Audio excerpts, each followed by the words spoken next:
पुढची स्टेप बघणार आहोत. आपला चॅप्टर सुरू होता molecular basis of inheritance.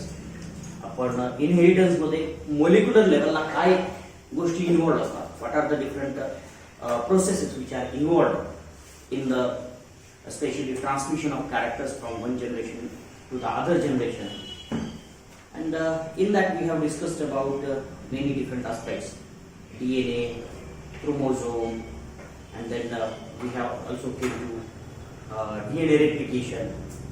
After the DNA replication, it was the one of the key process. DNA replication ही एक सगळ्यात महत्त्वाची प्रोसेस आहे. त्याच्यानंतरची महत्त्वाची प्रोसेस आहे ती म्हणजे प्रोटीन सिंथेसिस. कारण बऱ्याच वेळा जर आपण विचार केला, जरा थोडासा विचार केला, what is living organism? Those which have a proteins and have enzymes. ज्यांच्यामध्ये प्रोटीन्स आहेत आणि एन्झाइम्स आहेत, अशा गोष्टी लिव्हिंग असतात असं माझं मत आहे. ठीक आहे. त्याचं कारण असं की जर एखाद्या ठिकाणी आपण जर एन्झाइम्स टाकले तर तिथं रिॲक्शन आपोआप घडायला सुरू होते. ठीक आहे. एन्झाइम्स जिथे जिथे असतात फक्त लाईव्ह एन्झाइम्स पाहिजे, डेड नाही. डेड असेल तर त्याला प्रोटीन म्हणायचं, कारण ते डिस्ट्रक्टेड असतात. ठीक आहे. पण लाईव्ह एन्झाइम जर असले तर ते लिव्हिंग थिंग्स किंवा लिव्हिंग असल्याचं कॅरेक्टर असलेलं बघायला मिळतं. आपल्या बॉडीमध्ये ज्यावेळेस एन्झाइम्स फंक्शन करायचं बंद करतात त्यावेळेस आपली डेथ होते आणि त्यावेळेस आपण लिव्हिंग नाही आहोत असं आपल्याला म्हणता येतं. ठीक आहे. ज्यावेळेस सेल्स मध्ये सगळे एन्झाइम्स प्रॉपरली काम करत असतात त्यावेळेस ती सेल जिवंत असते आणि ते सगळे एन्झाइम्स काय असतात? प्रोटीन असतात. म्हणून प्रोटीनला सगळ्यात जास्त महत्व असलेलं बघायला मिळतं. This proteins are synthesised. Proteins, आता तुम्ही म्हणाल की how many proteins are present in human being? Human being मध्ये किती प्रोटीन्स असतात? वेगवेगळ्या प्रकारचे. What different types of proteins are present? How many जर आपण बघितलं तर more than 30,000 different proteins. As well as 30 पेक्षा सुद्धा आपल्याला जास्त बघायला मिळतील. पण किती कुठपर्यंत? 1 लाख और 100,000 डिफरंट प्रोटीन्स. Minimum 30, maximum 100,000. तरी सुद्धा आपल्याला सांगता येत नाही की हेच प्रोटीन आहे. कारण काय होतं की अनेक प्रोटीन एकत्र येतात आणि त्याचं कॉम्बिनेशन तयार. ठीक आहे. अनेक प्रोटीन एकत्र येतात आणि त्याचं कॉम्बिनेशन तयार होतं. म्हणून त्याचे वेगवेगळे टाईप आपल्याला तयार झालेले बघायला मिळतात. But when we think in the basic level, at that time we can understand that these proteins are synthesized from the 30,000 different genes. किती जीन्स आहेत? हे प्रोटीन्स कसे तयार केले जातात? Those are synthesized from the genes or whatever the information present in the gene that is converted into the protein. आता ही information कशामध्ये असते? जीन्स मध्ये असते. आणि ती इन्फॉर्मेशन कशात कन्वर्ट केली जाते? प्रोटीन मध्ये कन्वर्ट केली जाते. बरोबर. Information from genes to protein is transferred and then proteins works accordingly. त्या पद्धतीनं प्रोटीन्स काय करतात? काम करतात. कुठल्याही प्रकारचं प्रोटीन असेल, साधा सिंपल जर आपण घेतलं हिमोग्लोबिन किंवा हिमोग्लोबिन प्रोटीन आहे आणि त्याच्यातले एक ग्लोबिन आहे. त्या ग्लोबिनचे जीन्स असतात आणि ते ग्लोबिन्स एकत्र येतात आणि नंतर प्रोटीन तयार होतं. पण ह्या जीन मध्ये जी इन्फॉर्मेशन आहे तीच ह्या प्रोटीन्स मध्ये आपल्याला कन्वर्ट केलेली बघायला किंवा ट्रान्सफर केलेली बघायला. ठीक आहे. तर ही प्रोटीनची सगळ्यात महत्वाची प्रोसेस प्रोटीन सिंथेसिसची आपल्याला इथं असलेली बघायला मिळते. आता तुम्ही म्हणाल की how this information present in the gene is transferred or converted into the protein language. पहिल्यांदा जीन लँग्वेज आणि त्याच्यानंतर प्रोटीन लँग्वेज. ठीक आहे. अशा दोन लँग्वेजेस आपल्याला नंतर बघायचे पण आहेत. आपण पहिल्यांदा लक्षात घेऊया की प्रोटीन ज्यावेळेस आपण विचार करतो प्रोटीन्स तयार करताना त्यावेळेस जीन लागतात आणि जीन कुठे प्रेझेंट असतात? डीएनए वरती प्रेझेंट असतात. बरोबर. फॉर एक्झाम्पल हा मोठा डीएनए आहे, याच्यावरती किती जीन्स असतील? व्हॉटएव्हर किती जीन असतील. हा एक जीन आहे, हा 2, 3, 4, 5 असे 5 जीन्स आहेत. बरोबर. Short segment which code for the specific type of protein. एका प्रोटीनला कोड करणारा किंवा एका प्रोटीन साठीची इन्फॉर्मेशन असणारा डीएनएचा सेगमेंट आहे त्याला आपण काय म्हणतो? जीन असं म्हणतो. बरोबर. याच्या अगोदर आपण बघितलं it is a segment of a DNA which encodes the protein which provides information for synthesis of a protein. प्रोटीनच्या सिंथेसिस साठी जो इन्फॉर्मेशन प्रोव्हाइड करतो तो काय झाला, जीन झाला. बरोबर. हा जीन काय केला जातो, this gene is converted into the another molecule that is a RNA. काय केलं जातं, हा डीएनए आहे. डीएनएचं कन्व्हर्जन कशात केलं जातं, RNA, messenger RNA most commonly. वेगवेगळ्या प्रकारचे आरएनए असतात. फक्त सगळेच जीन प्रोटीन तयार करतात असं नाही. Some of the genes are supporting the protein synthesis. काही जीन्स प्रोटीन सिंथेसिस सपोर्ट करण्यासाठी सुद्धा असतात. प्रोटीन सिंथेसिस मध्ये लागणारे वेगवेगळ्या प्रकारचे मॉलिक्यूल तयार करण्यासाठी सुद्धा असतात. ते मॉलिक्यूल आपण प्रोटीन सिंथेसिस बघत असताना आपण बघणार आहोत कुठल्या कुठल्या प्रकारचे. किंवा आता जी आपण याच्यानंतरची प्रोसेस बघणार आहोत त्याची पहिली process formation of RNA from DNA. त्या प्रोसेसमध्ये सुद्धा कुठले कुठले मॉलिक्यूल्स तयार होतात आणि कुठल्या कुठल्या प्रकारचे जे आरएनए तयार होतात हे सुद्धा आपल्याला बघायचं. ठीक आहे. पहिली सगळ्यात महत्त्वाची गोष्ट लक्षात ठेवायची ती म्हणजे genes are the DNA. Genes काय असतात, डीएनए असतात. That gene is converted into the RNA and this process is called as a transcription. काय म्हणायचं याला, ट्रान्सक्रिप्शन असं म्हणायचं. ट्रान्सक्रिप्शन काय करायचं, लँग्वेजचा बदल करायचा, थोडासा बदल करायचा. ही डीएनए ची लँग्वेज आहे ती आपल्या भाषेमध्ये कन्वर्ट करून घ्यायची, समजून घ्यायची. पुस्तकामध्ये जे ज्ञान आहे ते आपल्या भाषेमध्ये कन्वर्ट करून घ्यायचं आणि तेच लिहायचंय, बाकी काय करायचं. ती काय झाली, ट्रान्सक्रिप्शन. अभ्यास करून आपल्या भाषेमध्ये लिहिणं हे काय झालं, ट्रान्सक्रिप्शन. बरोबर. मग काय केलं जातं, डीएनए मधले जसंच्या तसं कॉपी केलं जातं का, हा जसं ते तसंच केलं जातं, पण त्याच्यामध्ये थोडासा बदल असतो. म्हणजे मी आता शिकवतोय, मी कुठलं वाचलंय, पुस्तकातलं वाचलंय. मी काय वेगळं वाचलंय का, नाहीये. पण माझी सांगण्याची काय वेगळी पद्धत आहे. पुस्तकातलं नॉलेज मी वेगळ्या पद्धतीने सांगतोय तुम्हाला. पद्धत फक्त बदलली काहीतरी थोडासा बदल झालाय त्याच्यामध्ये. शब्द आहेत पुस्तकातलेच आहेत, सगळेच शब्द नाहीयेत, पण काय जास्तीत जास्त शब्द बुक्स मधलेच असतात. ठीक आहे. बुक मधलेच जास्तीत जास्त शब्द आपण वापरतो. म्हणजे काय, थोडासा बदल केला जातो. आता याच्यामध्ये काय बदल केला जातो, in DNA there is a thymine and in RNA there is a uracil. one change, base pairs असतात, न्यूक्लियोटाइड्स आहेत. थायमिन हा डीएनए मध्ये असतो, त्याच्या ऐवजी इकडे काय वापरला जातो, युरॅसिल वापरला जातो. हा एक बदल.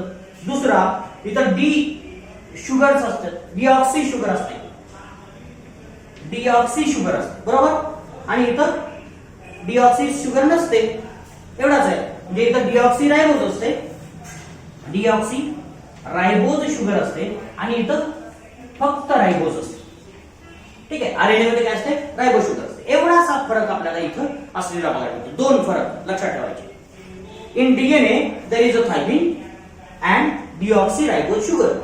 In RNA there is a uracil and the ribose sugar. हे दोन डिफरन्सेस सोडले तर त्याच्यामध्ये काहीही बदल नसतो. They are exactly similar. तिसरा डिफरन्स आपण सांगू शकतो आरएनए आणि डीएनए मध्ये. DNA is most commonly double standard. 99.9% DNA always a double standard structure, but RNA it is a single standard structure. लक्षात ठेवायचं. आरएनए काय असतो, सिंगल स्टँडर्ड असतो. 99.9% सिंगल स्टँडर्ड आहे. काही व्हायरसेस आहेत त्याच्यामध्ये डबल स्टँडर्ड आरएनए असू शकतो. ठीक आहे. फक्त आपल्या युकॅरियोट मध्ये जर बघितलं किंवा बॅक्टेरियामध्ये जर बघितलं तर RNA is always single standard. एवढाचा बदल आपल्याला असतो. आणि हा बदल करण्यासाठीची जी प्रोसेस आहे त्या प्रोसेसला आपण काय म्हणतो, ट्रान्सक्रिप्शन असं म्हणतो. ठीक आहे. सगळ्यात महत्वाची एक प्रोसेस आपल्याला प्रोटीन सिंथेसिस करण्यासाठी लागते. आता त्याच्यानंतर काय, whatever the information present in the RNA that is encoded or decoded into the protein. ठीक आहे. ती इन्फॉर्मेशन कुठे नेली जाते, प्रोटीन मध्ये नेली जाते. प्रोटीन मध्ये नेली जाते. लक्षात ठेवा, प्रोटीन मध्ये नेली जाते. आणि त्याच्यासाठीची दुसरी प्रोसेस आपल्याला असलेली बघायला मिळते आणि that process is nothing but the translation. Translation ती प्रोसेस कुठली असते, ट्रान्सलेशनची प्रोसेस असलेली बघायला मिळते. ट्रान्सलेशन प्रोसेस आपल्याला वेगळी असलेली बघायला मिळते. ठीक आहे. आता ट्रान्सलेशन काय असतं, साधं तुम्ही ट्रान्सलेशन कधी कधी केलं असेल, एखादा इंग्लिशचा पॅरेग्राफ असेल आणि translate into the Marathi असं विचारलं असेल, 10वीला वगैरे आपल्याला असं होतं. Translation, change in language. काय म्हटलं मी? Change in language. आता लँग्वेज कुठली कुठली आहे इथं थोडक्यात सांगायला, alphabets present in the DNA are nucleotides. Alphabets कुठले आहेत डीएनए मध्ये? न्यूक्लिओटाइड्स आहेत. आरएनए मध्ये कुठले आहेत? न्यूक्लिओटाइड्स. बरोबर. फक्त रायबोज आहेत, रायबो न्यूक्लिओटाइड्स असतात, फक्त एवढाच फरक असतो. इथं काय असतात? डिऑक्सिरायबो न्यूक्लिओटाइड्स असतात, इथं रायबो न्यूक्लिओटाइड्स असतात. बरोबर. आता प्रोटीन मध्ये what is the language of a protein? Protein language is of amino acid. Amino acid. बरोबर. Amino acid. आता ट्रान्सलेशन करायला सगळ्यात महत्वाची गरज कशाची लागते माहिती आहे तुम्हाला? इंग्रजीतलं मराठीमध्ये ट्रान्सलेट करायचं. काय लागतं तुम्हाला? काय असणं गरजेचं असतं तुमच्याकडे? काय माहित असणं गरजेचं असतं?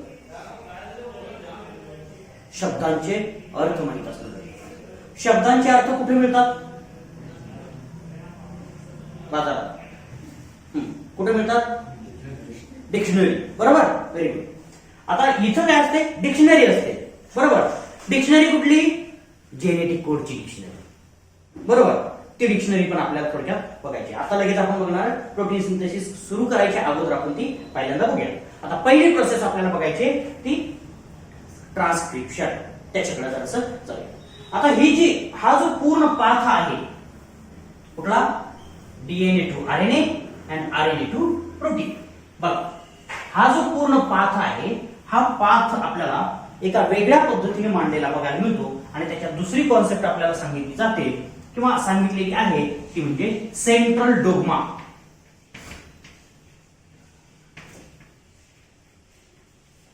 Central dogma. सुरुवातीला सेंट्रल डोग्मा क्रिक नावाच्या शास्त्रज्ञानं आपल्याला सांगितलेला बघायला मिळतो. फ्रान्सिस क्रिक नावाच्या शास्त्रज्ञानं बघायला मिळतो. क्रिकचा डोग्मा असं म्हटलं तरी चालेल. क्रिकचा डोग्मा. ठीक आहे. 1958. ठीक आहे. त्या शास्त्रज्ञानं काय सांगितलं? फक्त एकच वन युनिडायरेक्शनल प्रोसेस. काय सांगितलं यानं? Unidirectional process. त्या प्रोसेस मध्ये काय सांगितलं? Whatever the information present in the DNA is transferred to the RNA and the information from the RNA is transferred to the protein. बघा काय सांगितलं? And this process is unidirectional. यानं काय म्हटलं होतं? क्रिकनं काय म्हटलं? It is unidirectional. युनिडायरेक्शनल आहे असं म्हणतो. डीएनए टू आरएनए कुठली प्रोसेस आहे? ट्रान्सक्रिप्शन. आणि आरएनए टू प्रोटीन कुठली आहे? ट्रान्सलेशन. ट्रान्सलेशन. ठीक आहे. Transcription and translation, these are the two processes which are involved in the transfer of information or expression of information. Information expression करण्यासाठी ह्या दोन प्रोसेस फार महत्वाच्या असतात असं ह्या क्रिकनं सांगितलं. ठीक आहे. आणि याला काय म्हटलं? Central dogma of the molecular biology, central dogma of biochemistry, central dogma of genetics, काही म्हणा चालेल. ठीक आहे. मोलेक्युलर बायोलॉजी असं म्हटलं तरी चालेल. Central dogma. सेंट्रल डोग्मा म्हणजे काय की मोलेक्युलर बायोलॉजीच्या सेंटरला जी प्रोसेस असते त्याला सेंट्रल असं म्हणायचं. डोग्मा म्हणजे काय?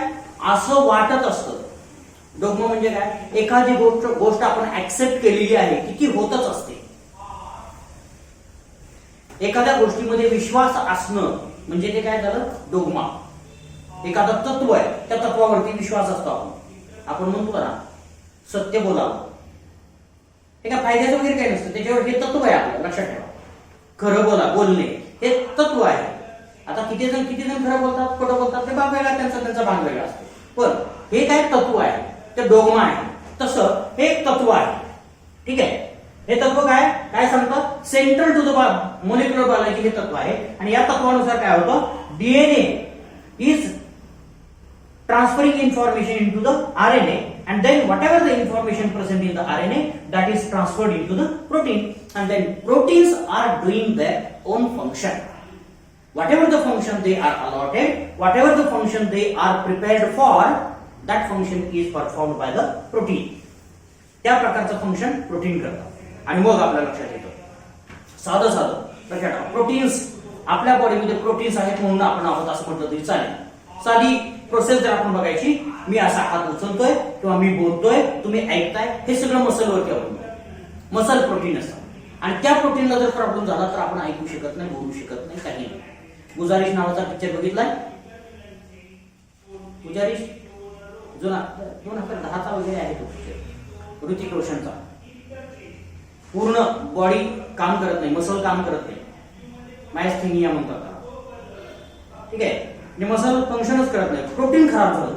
काय झालं, प्रोटीन खराब झालं, प्रोटीन सिंथेसिसच व्यवस्थित झालं नाही म्हणून त्या मसलच होऊ शकत नाही. फक्त एवढं इथून एवढ्याच मसल्स वर्क करत असतात, बाकीच्या मसल म्हणजे हात असा जर झाला तर हलवू सुद्धा शकत नाही, फक्त बोलू शकत असतो, इकडे तिकडे बघू शकत असतो, जास्त काही करता येत नाही. तोंडावर माशी बसली तर उठवता येत नाही. हा, एवढे साधे प्रॉब्लेम्स आपल्याला आलेले बघायला मिळतात. म्हणून प्रोटीन्स फंक्शन करतात. आपल्यापेक्षा आपण फंक्शन करतो असं म्हणण्यापेक्षा काय म्हणायचं, आपण आता इथून पुढे proteins are doing, I am not doing anything. मी आता बोलत नाही, माझे प्रोटीन्स बोलतात सगळं. त्यांनी ठरवलंय ह्या वोकल कॉर्डला किती स्ट्रेच करायचं हे ते ठरवतात, मी नाही ठरवत. ठीक आहे, त्यांना मेसेज जसा येतो तसं वागतात ते ओबिडियंट आहे. ठीक आहे, तर प्रोटीन्स सगळं करतात. आता हा काय झाला, युनिडायरेक्शनल आहे, लक्षात ठेवायचं. पहिला सेंट्रल डोग्मा काय आहे, युनिडायरेक्शनल. या सेंट्रल डोग्मामध्ये पुन्हा काही बदल झाले, काही दुसरे आपल्याला काही शास्त्रज्ञ वेगवेगळ्या नंतर रिसर्च आणि त्याच्यामध्ये ऍडव्हान्समेंट होत जात असतात कंटिन्युअसली. हा असाच राहील याची गॅरंटी अजून कोणाला नाहीये, पण अजून तरी बदलू शकलेलं नाही कोणी हा सेंट्रल डोग्मा. ठीक आहे, या सेंट्रल डोग्मा नंतर याच्यामध्ये थोडे ऍडिशन झाल्या आणि त्या ऍडिशन्स झाल्यानंतर तो जरा थोडासा मॉडिफाय झालेला बघायला मिळतो. आणि तो दुसरा सेंट्रल डोग्मा आपल्याला टेमिन अँड बेंजामिन यांनी बाल्टिमोर, टेमिन अँड बाल्टिमोर यांनी सांगितलेलं आहे 1970 बाल्टिमोर पासून.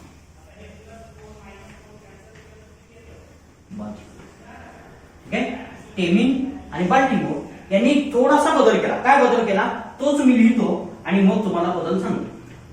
त्यांनी काय सांगितलं, पहिला त्याचा क्रिकचा डोग्मा बदललेला नाही. ठीक आहे, फ्रान्सिस क्रिकच्या डोग्मामध्ये काही बदल केलेला नाही, त्याच्यामध्ये ऍडिशन केल्या DNA to RNA and RNA to protein.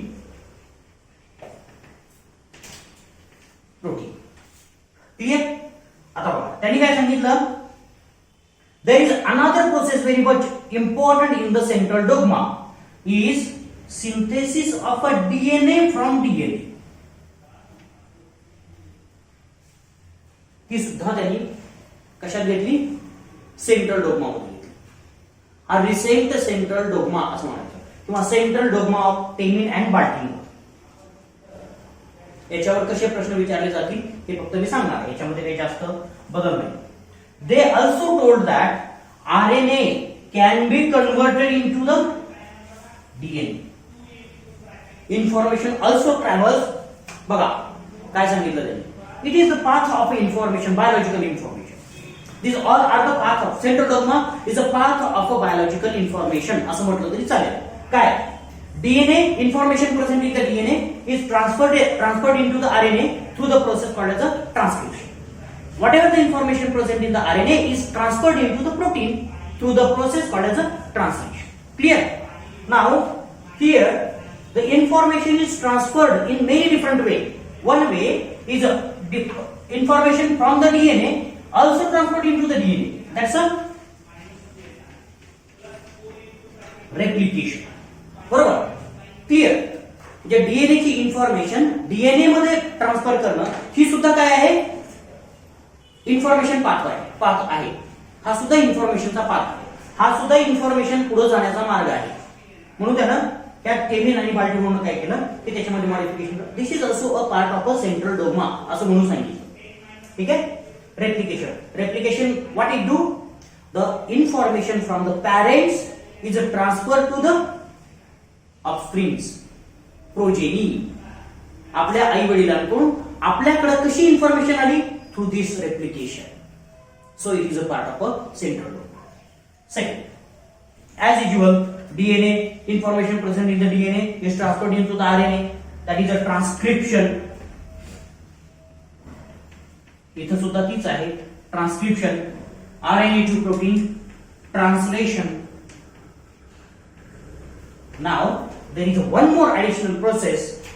The information present in the RNA is also transferred to the DNA. Are also converted into the DNA, and this process is just opposite to the transcription, and therefore this process is called as a reverse of the transcription. क्या म्हणा त्याला, reverse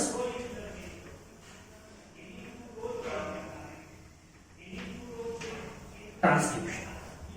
त्याला काय म्हणायचं, reverse transcription. It is a very important process and it has a great significance. ह्या प्रोसेसचा सगळ्यात मोठा significance आपल्याला आजच्या जगामध्ये बघायला मिळतो. तुम्ही सगळ्यांनी जी आरटीपीसीआर नावाची एक गोष्ट ऐकलेली आहे, सारखं आरटीपीसीआर. काही लोक भ्यायला लागले या प्रोसेसला, होय की नाही. हे त्या जिल्ह्यात गेलं तर आरटीपीसीआर करतात, नको बाबा. ठीक आहे. तर ती आरटीपीसीआर काय, आरएनए. कोणाचा आरएनए, कोरोना व्हायरसचा आरएनए काय केला जातो, डीएनए मध्ये तयार केला जातो. बरोबर. डीएनए मध्ये पहिल्यांदा आरटीपीसीआर केलं जातं. त्याचं आरटी रिव्हर्स ट्रान्सक्रिप्शन केलं जातं.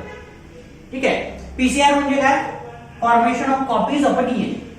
ही प्रोसेस सायकल मध्ये केली जाते. म्हणजे आरटीपीसीआर मध्ये मेकॅनिझम बघा, पहिलं एक स्टेप होते, आरएनएचा डीएनए होतो आणि त्याच्यानंतर डीएनएच्या अनेक कॉपी बनवल्या जातात. आणि त्या कॉपी आपण बघू शकतो. त्या कॉपी काय करू शकतो, आपण बघू शकतो. आणि मग आपण सांगायचं तो आरटीपीसीआर पॉझिटिव्ह आहे की निगेटिव्ह. जर याच्या कॉपीज जास्त दिसल्या तर पॉझिटिव्ह आहे म्हणायचं, कमी दिसल्या तर निगेटिव्ह आहे असं म्हणायचं.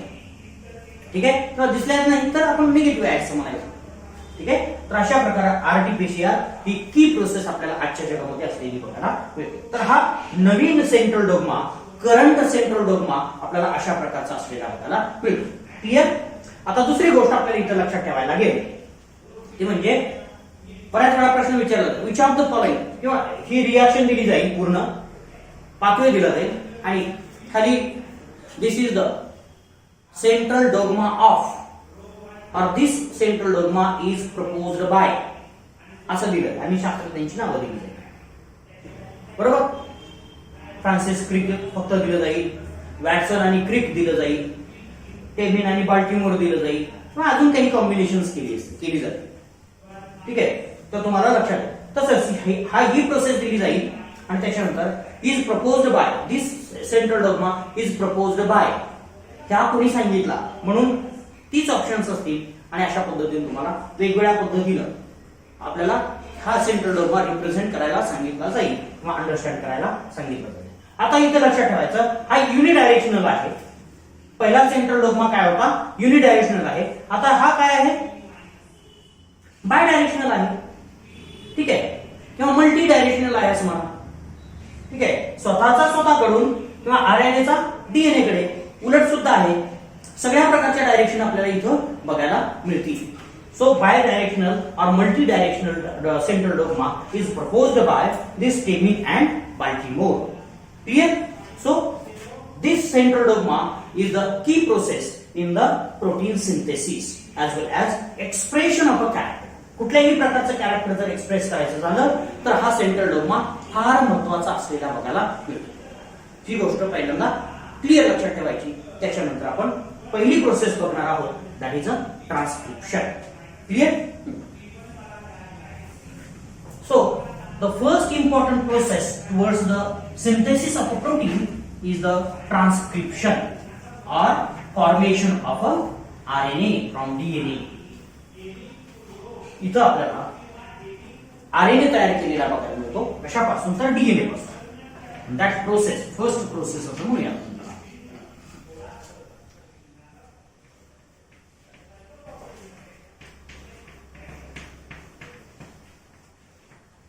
Transcription.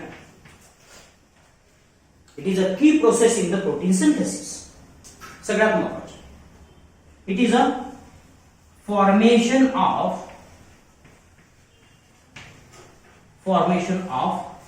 RNA from DNA.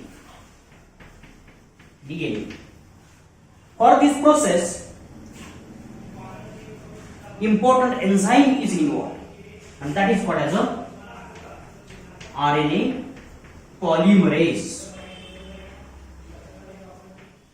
Enzyme आहे RNA polymerase. ह्या एन्झाइमला दुसरं एक नाव असतं, लक्षात ठेवा. ही नाव कायम लक्षात ठेवायची बरं का. DNA dependent RNA polymerase. त्याला काय म्हणायचं? DNA dependent RNA polymerase.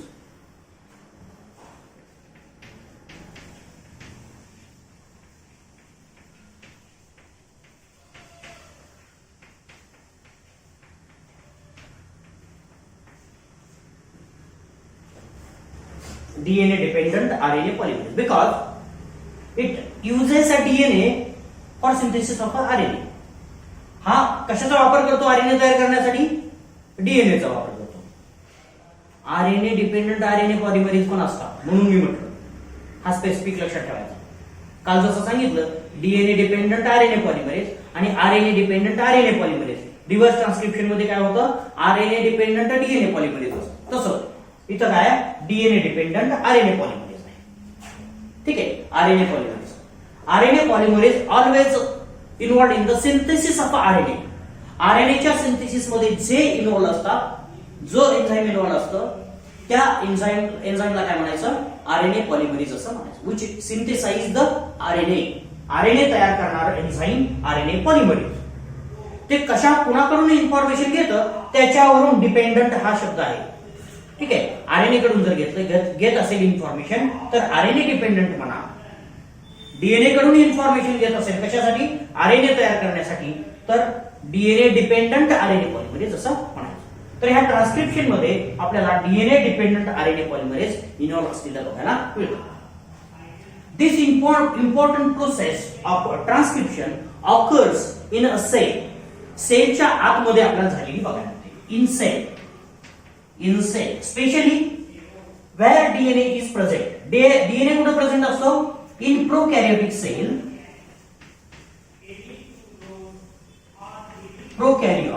प्रोकॅरियोटिक cell मध्ये काय होतं? This DNA is present in the cytoplasm itself because there is no defined nuclear membrane and therefore that structure is called as a nucleoid. आपण बघितले याच्यामध्ये अगोदर न्यूक्लिओइड. DNA कुठे असतो?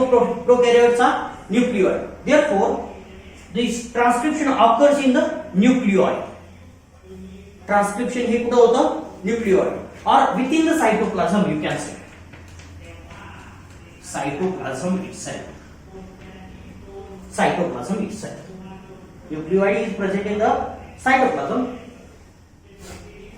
and therefore this transcription occurs.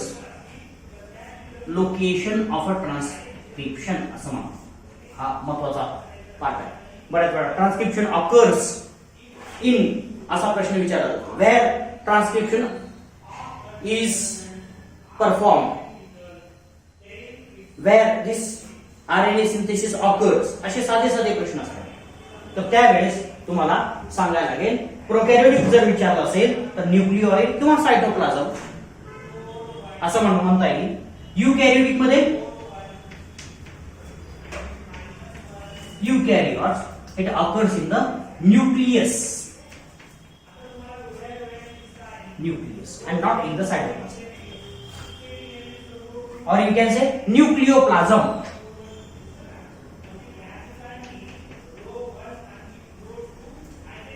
Nucleoplasm, a liquid present in the nucleus. Nucleus मध्ये जे liquid असतं त्या लिक्विडला काय म्हणतो आपण न्यूक्लिओप्लाझम असं म्हणतो, बरोबर. आणि त्या ठिकाणी आपल्याला काय झालेली बघायला मिळते, ही ट्रान्सक्रिप्शनची प्रोसेस सुरू असलेली बघायला मिळते किंवा परफॉर्म केलेली बघायला मिळते. तर युकॅरियोट मध्ये वेगळं. In specially in eukaryote this transcription process occurs at a specific phase of a cell cycle. जर आपण सेल सायकल बघितली, सेल सायकल मध्ये किती फेजेस असतात आठवतंय का बघा. सेल सायकल, सेल सायकल मध्ये किती फेजेस असतात माहितीये. एक सेल असते ती काय होते, दोन सेल मध्ये डिवाइड होते. एकाच सेलचं नंतर आपण बघूया. ती सेल ग्रो होते, त्या सेलला पुन्हा डिव्हिजन मध्ये आणलं जातं. ठीक आहे, अशा प्रकारची ही सेल असते. एका सेल पासून दोन सेल तयार होण्याची प्रोसेस असते, त्याला एम फेज असं म्हटलं जातं. बरोबर, काय म्हटलं जातं, एम फेज. आणि दुसरी फेज असते त्याला काय म्हणायचं, इंटरफेज असं म्हणायचं. इंटरफेज असं म्हणायचं, बरोबर. आणि ज्या वेळेस ह्या इंटरफेजच्या आपण सगळ्या गोष्टी बघतो, काय काय कुठं कुठं तयार होतं, तिथं आपल्याला वेगवेगळ्या गोष्टी लक्षात येतील. इंटरफेजच्या आपल्याला तीन भाग करता येतील. किती भाग करता येतील, तीन भाग करता येतील.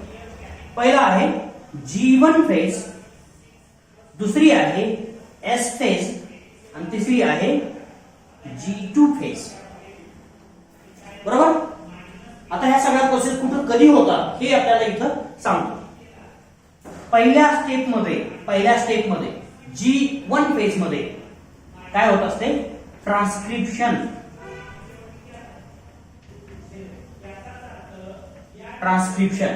and sometime translation as well.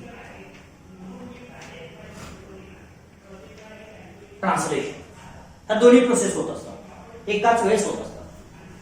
म्हणजे काय, डीएनए पासून आरएनए तयार करणे आणि आरएनए पासून प्रोटीन तयार करणे, हे आपण दोन्ही प्रोसेस आपल्याला इथं तयार झालेल्या बघायला, इथं G1 फेज मध्ये झालेल्या बघायला. आता एस फेज मध्ये काय होतं, रेप्लिकेशन होतं, फक्त रेप्लिकेशन होतं. काय होतं, रेप्लिकेशन. एस फेज मध्ये, एस फेज हे लिहून घ्या कुठं ते, मला हे महत्वाचं आहे कारण ह्या लोकेशन सांगत आहे आणि कधी होतं. Phase of a cell cycle, ह्या प्रोसेस कधी होतात हे सुद्धा महत्वाचे आहे. ठीक आहे. एस फेज मध्ये काय होतं, रेप्लिकेशन होतं, बरोबर. आणि G2 फेज मध्ये काय होतं, again you can think of the transcription and translation. Transcription and translation, both processes also occurs in the G2 phase. G for growth, G कशासाठी ठेवलाय, growth.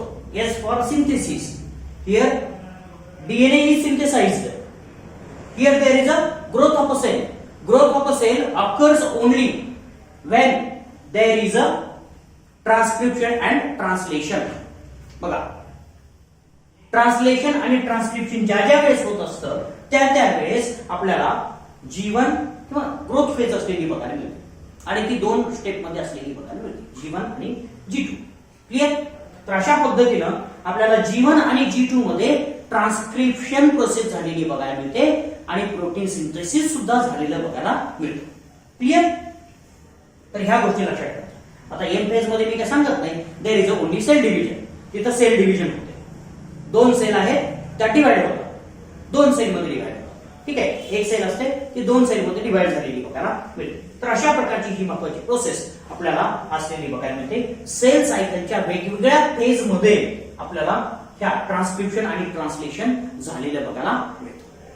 क्लिअर. बघूयात आपण. त्याच्यानंतर आपल्याला लक्षात येईल की हे ट्रान्सक्रिप्शनची प्रोसेस कशी असते किंवा कशा पद्धतीनं वर्कआउट होते हे सुद्धा आपल्याला जरासं बघायला लागेल. ठीक आहे. Before going to the transcription, we have to think of some of the concept about the transcription. ट्रान्सक्रिप्शनच्या काही कॉन्सेप्ट बघणं सुद्धा आपल्याला तेवढंच महत्वाचं असलेलं बघायला मिळतं. जर आपण ट्रान्सक्रिप्शनचा जर विचार डिटेलमध्ये केला, transcription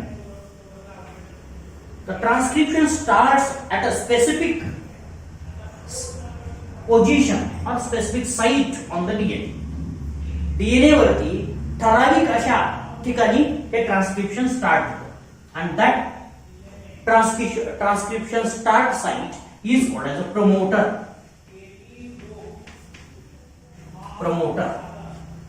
Promoter is a region present on the DNA where this transcription start. A site on DNA. DNA वरची अशी जागा आहे ज्या ठिकाणी where transcription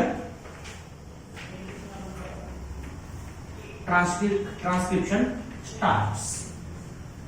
ज्या ठिकाणी ट्रान्सक्रिप्शन स्टार्ट होतं असं ठिकाण म्हणजे काय आहे? प्रमोटर आहे.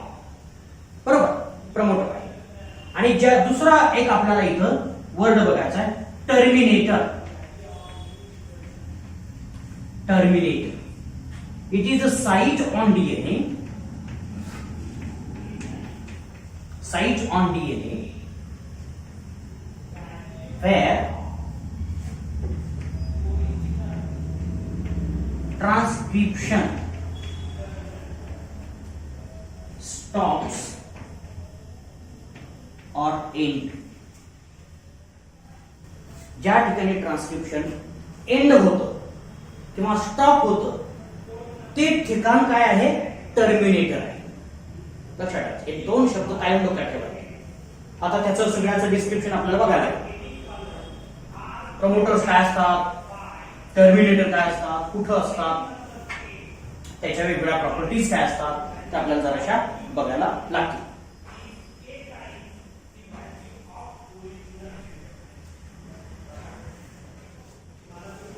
ठीक आहे, दोन इथं गोष्टी लक्षात ठेवायच्या. ट्रान्सक्रिप्शन कुठे सुरू होतं? डीएनए वरती प्रमोटर होते आणि एंड कुठे होतं? तर टर्मिनेटर होते. ठीक आहे, आणि याच्या मधला जो रिजन असतो त्याला आपण स्ट्रक्चरल जीन असतो. त्याला काय म्हणायचं? Structural gene which is actually involved in the synthesis of a protein. It is a gene which between promoter and terminator. आता तोपर्यंत एवढंच मान आपण त्याचं डिटेल डिस्कशन बघूया. ठीक आहे, तर ही ट्रान्सक्रिप्शनची प्रोसेस आपल्याला सगळ्यांमध्ये, प्रोकॅरियोट असू देत किंवा युकॅरियोट असू देत, ही 3 स्टेप मध्ये झालेली बघायला मिळते. आता आपण वेगळ्या काही करणार नाही, पण आपण बघायचं की सुरुवातीला काय होत असतं.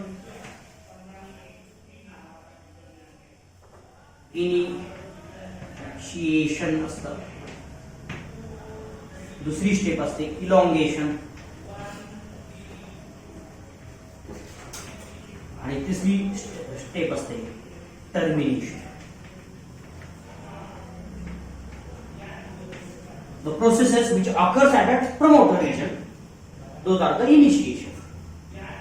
Processes which occurs at a structural gene are the elongation processes, and processes occurs at a terminator are the termination. असं सिंपली लक्षात ठेवा.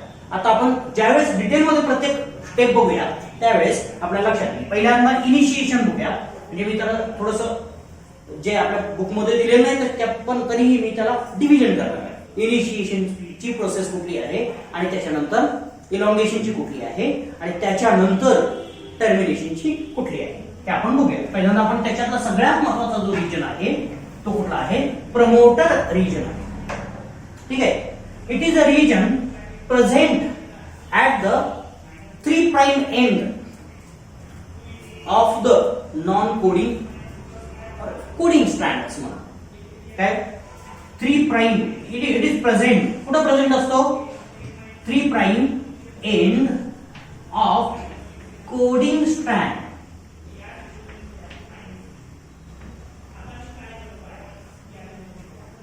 ठीक आहे, कोडिंग स्ट्रँड लक्षात ठेवा. कोडिंग स्ट्रँडच्या 3 प्राइम एंडला जो असतो त्याला आपण काय म्हणतो? 5 प्राइम. कोडिंग स्ट्रँडचा जर आपण विचार केला तर 5 prime. It is present at the 5 prime end of a coding strand. 5 prime end of a coding strand. आता हे दोन कॉन्सेप्ट आपल्याला लक्षात येतात. कोडिंग स्ट्रँड कुठलं आणि दुसरं नॉन कोडिंग स्ट्रँड कुठलं? हो गेला. आता इनिशिएशन ही प्रोसेस इथे लिहितो. इनिशिएशन हे बघा, प्रमोटरला पहिली डेफिनेशन तीच लिहायची. It is a site where transcription starts. आता दुसरी, it is present at the 5 prime end of a coding strand. Coding स्ट्रँडच्या 5 प्राइम एंडला असतो. जर आपण एक डबल स्टँडर्ड डीएनए बघितला, ठीक आहे, डबल स्टँडर्ड डीएनए बघितला तर त्याला एका बाजूला काय असतं? 3 प्राइम 5 प्राइम 5 प्राइम 3 प्राइम. ठीक आहे. आता इथे सुद्धा लक्षात ठेवायचं, direction of RNA synthesis is also same as that of the DNA. DNA सारखीच याची प्रोसेस असते, डायरेक्शन असते. कशी असते? 5 प्राइम टू 3 प्राइम. याची डायरेक्शन कशी असते? 5 प्राइम टू 3 प्राइम. ठीक आहे, 5 प्राइम टू 3 प्राइम. अशाच पद्धतीने तयार. म्हणजे हा कुठल्या स्टँड वरती तयार होणार आहे? 3 प्राइम टू 5 प्राइम स्टँड वरती तयार. ठीक आहे. पण ज्यावेळेस आपण हा विचार करतो की ज्या डीएनए वरती डीएनएच्या स्ट्रँडला हा कॉपी करणार आहे, बरोबर, ज्या डीएनएच्या स्ट्रँडला कॉपी करणार आहे ते डीएनएचं स्ट्रँड आपण जर बघितलं, हे वरचं आहे असं समजूया, आणि या डीएनएच्या स्ट्रँड पासून हा काय करणार आहे? आरएनए तयार करणार. ठीक आहे. फॉर एक्झाम्पल ATGC, बरोबर, हा त्या वरच्या स्ट्रँडचा सिक्वेन्स आहे. खालच्या स्ट्रँडचा सिक्वेन्स काय असेल सांगा मला जरा? TACG. ठीक आहे. रँडमली तुम्ही काय असे लक्षात ठेवायचं नाही. हे 4 फक्त रिपीट झाले पाहिजेत, अल्टरनेट झाले पाहिजेत. एकच आणले तरी चालते, काय प्रॉब्लेम नाही. आता आपल्याला मी थोडक्यात प्रोसेस सांगतो की आरएनए तयार झाला, पण याच्यावरती तयार झाला. कशावरती? वरच्या स्ट्रँडवरती. आता मी वरचं स्ट्रँड असं म्हणतो. ठीक आहे, कारण आपल्याला स्ट्रँड, वरचं स्ट्रँड कुठलं आणि खालचं स्ट्रँड कुठलं हे समजून घ्यायचं म्हणून मी वरचं आणि खालचं आता म्हणतोय. तसं म्हणायचं नाही, पण तुम्हाला समजावं म्हणून मी म्हणतोय. ठीक आहे. आता ह्या वरच्या स्ट्रँड वरती जर आरएनए तयार झालेला असेल तर आरएनएचं 5 प्राइम एंड इथं असणार आहे, 3 प्राइम एंड इथं असणार आहे, बरोबर. आता लक्षात ठेवा, ज्या स्ट्रँडला कॉम्प्लिमेंटरी आरएनएचं स्ट्रँड आहे त्या स्ट्रँडला काय म्हणायचं? टेम्पलेट स्ट्रँड असं म्हणायचं. काय म्हणायचं? टेम्पलेट स्ट्रँड असं म्हणायचं. That is a template for the RNA synthesis. काय म्हणायचं? Template for the RNA synthesis. Clear. आता दुसरं जे स्ट्रँड आहे त्या स्ट्रँडचा सिक्वेन्स हा कसा आहे, किंवा आरएनएचा सिक्वेन्स कुठल्या स्ट्रँडला मॅच होतो बघा. आता समजा ए असेल तर काय ऍड होईल? आरएनए. एच्या ठिकाणी काय ऍड होणार? मोठ्यानं जरा युरॅसिल, बरोबर, यू असेल, बरोबर. टीच्या ठिकाणी ए असेल, जीच्या ठिकाणी सी, सीच्या ठिकाणी जी, एच्या ठिकाणी यू, ए सी आणि जी. बघा, आता आरएनएचा जो सिक्वेन्स आहे तो कुठल्या सिक्वेन्स बरोबर एक्झॅक्टली मॅच होतोय? आपण फक्त एक डोक्यात काढायचं की टी आणि यू हे सेमच आहेत असं कन्सिडर करायचं. It matches with the strand which is present at the lower side. खालच्या बाजूला जे स्ट्रँड आहे त्याच्या बरोबर मॅच होतं, बरोबर ना. जर याच्या बरोबर मॅच होत असेल तर या स्ट्रँडला काय म्हणायचं, कोडिंग स्ट्रँड असं म्हणायचं. काय म्हणायचं, कोडिंग स्ट्रँड असं. काय म्हणायचं, coding, which is exactly similar to the sequence of a mRNA. So or RNA. RNA चा जो सिक्वेन्स आहे तोच एक्झॅक्ट सिक्वेन्स कोणामध्ये असतो, कोडिंग स्ट्रँड. या कोडिंगच्या अपोजिट शब्द आपण कोणाला वापरू शकतो, template strand. That is called as a non coding. Non coding. Second concept आपल्याला इथे लक्षात घ्यायची. सेकंड कॉन्सेप्ट काय आहे की sense direction of a strand. स्ट्रँडची डायरेक्शन कोणाची सेम आहे बघा, 5 prime 5 prime, 3 prime 3 prime. RNA ची आणि खालच्या कोडिंग स्ट्रँडची डायरेक्शन सेम आहे, बरोबर ना, सेम आहे ना, म्हणून त्याला काय म्हणायचं, सेन्स स्ट्रँड असतो. आपण म्हणतो ना एखाद्या माणसाला सेन्स ऑफ ह्युमर चांगला आहे. चांगला आहे म्हणजे काय की समोरच्याला जे बोलायचं असतं ते त्याला कळतं, काय बोलायचं ते समोरच्याला कुठलं बोलायचं ते आवडतं, किंवा कसं वागायचं समोरच्या बरोबर ज्याला कळतं, परफेक्टली कळतं, तर आपण सेन्स ऑफ ह्युमर चांगला आहे असं म्हणतो. किंवा कुठं काय बोलायचं हे ज्याला कळतं तर आपण सेन्स ऑफ ह्युमर चांगला आहे असं म्हणतो, बरोबर ना, असंच ना का नाही, असं. तर ज्या स्ट्रँडला आरएनए बरोबर मॅच व्हायला जमतं ते स्ट्रँड काय परफेक्टली मॅच होतं, ते काय झालं, सेन्स स्ट्रँड. ठीक आहे, सेन्स स्ट्रँड. आणि दुसरं अँटी सेन्स. काय झालं, and non coding strand is a anti sense, coding strand is a sense strand. It is a template and it is a non template असं म्हटलं तरी चालेल. ठीक आहे. पण RNA sequence is complementary to the template strand. लक्षात ठेवा, RNA sequence is complementary to template strand but exactly similar to the coding strand. Sequence दोघांचा लक्षात ठेवा. याच्यावरती फार ह्या थेरीवरती वेगवेगळ्या पद्धतीने फिरून फिरून प्रश्न विचारले जातात आणि तिथं गल्लत होते, म्हणून हे कॉन्सेप्ट क्लिअर करायचे. काय, एक स्ट्रँड आहे टेम्पलेट जे कॉपी केलं जातं. ठीक आहे, त्याची एक्झॅक्ट कॉपी नाही, कॉम्प्लिमेंटरी कॉपी तयार केली जाते. ती कॉपी काय असते, आरएनए म्हणजे कॉम्प्लिमेंटरी. एच्या ऐवजी यू आहे, टीच्या ऐवजी ए आहे असं. पण ते एक्झॅक्टली सेम कोणाबरोबर असतं, सिक्वेन्स सेम कोणाबरोबर असतो तर कोडिंग स्ट्रँड बरोबर असतो. ठीक आहे. So it looks like just like a coding strand.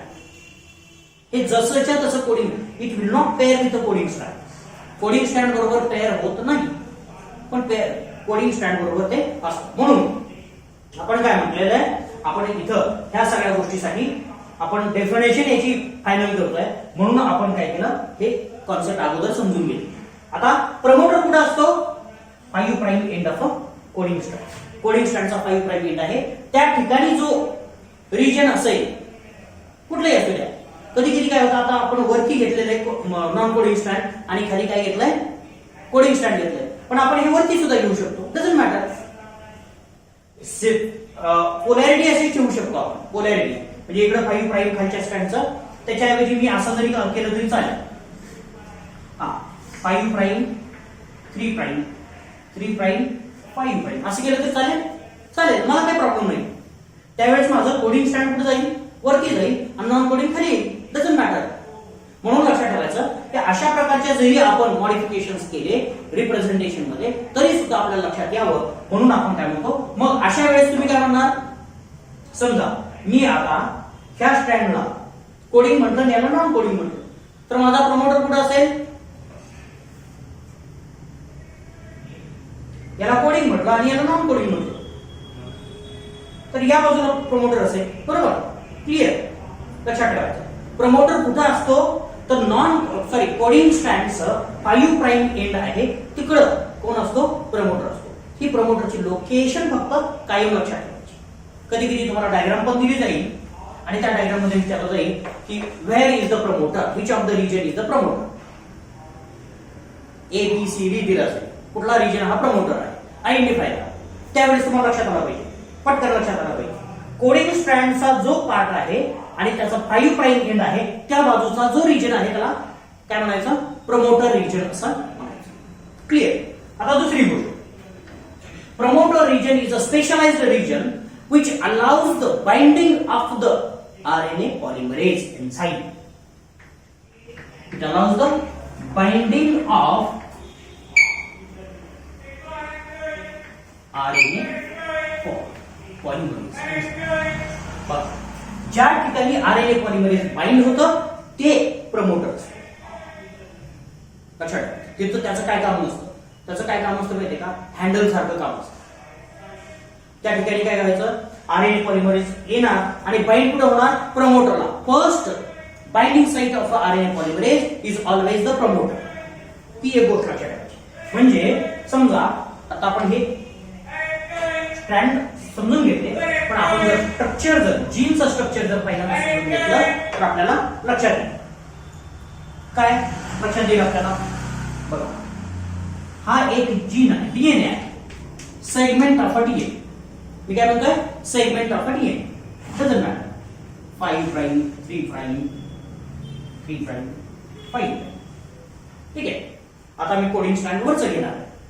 त्याच्या सुरुवातीचा जो रिजन आहे, एवढासा रिजन आहे, that region is the promoter. Promoter.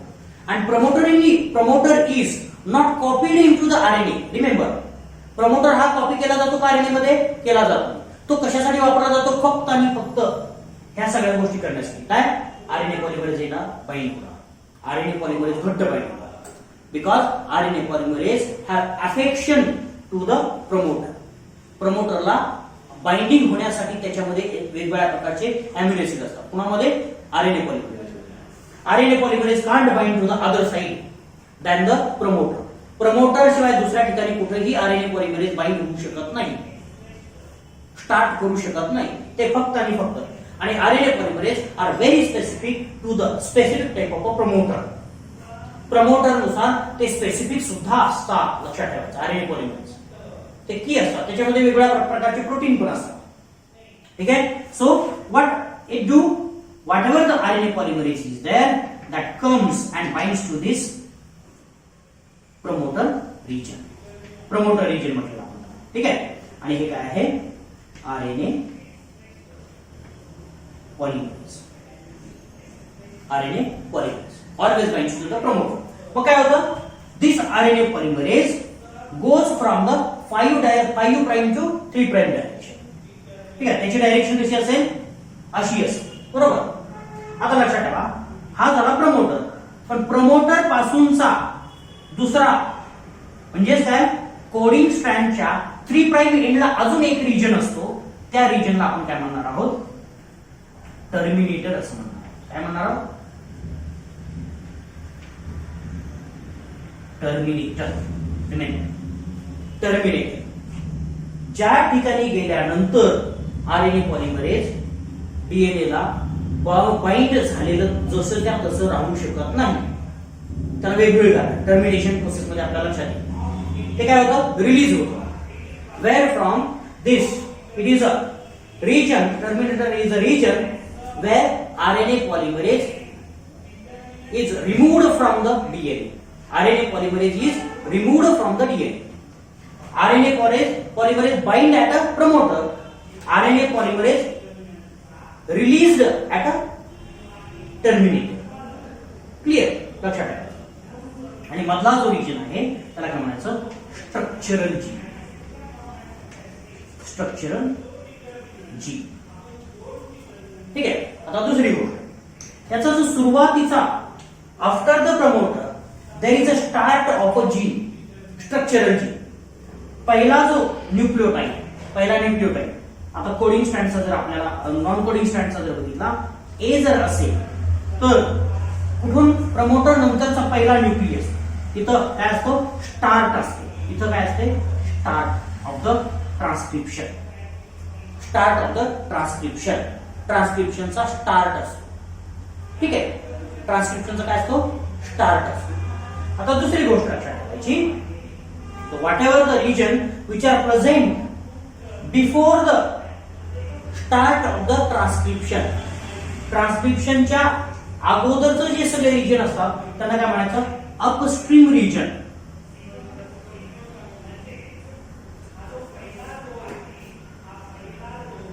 Upstream त्याला काय म्हणायचं?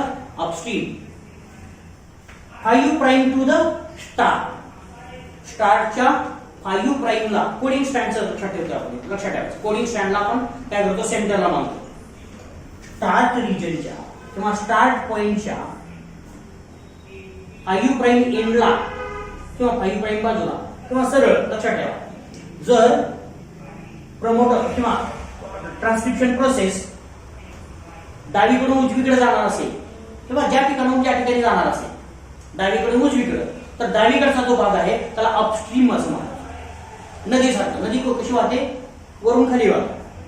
वरचा जो भाग आहे त्याला अपस्ट्रीम म्हणायचा, खालचा जो आहे त्याला डाऊनस्ट्रीम असं म्हणायचं. पुन्हा आरएनए पॉलिमरेज ज्या ठिकाणाहून पुढे जातं आणि ज्या ठिकाणाहून सुरू करतं ट्रान्सक्रिप्शन त्याच्या अगोदरचे सगळे जे रिजन असतात ते काय असतात? अपस्ट्रीम असतात. काय असतात? Upstream. And therefore, it is also called that promoter is present at the upstream of the start of the transcription. ट्रान्सक्रिप्शनची जे ज्या ठिकाणी स्टार्ट होतो त्या ठिकाणाच्या वरच्या बाजूला कोण असतो?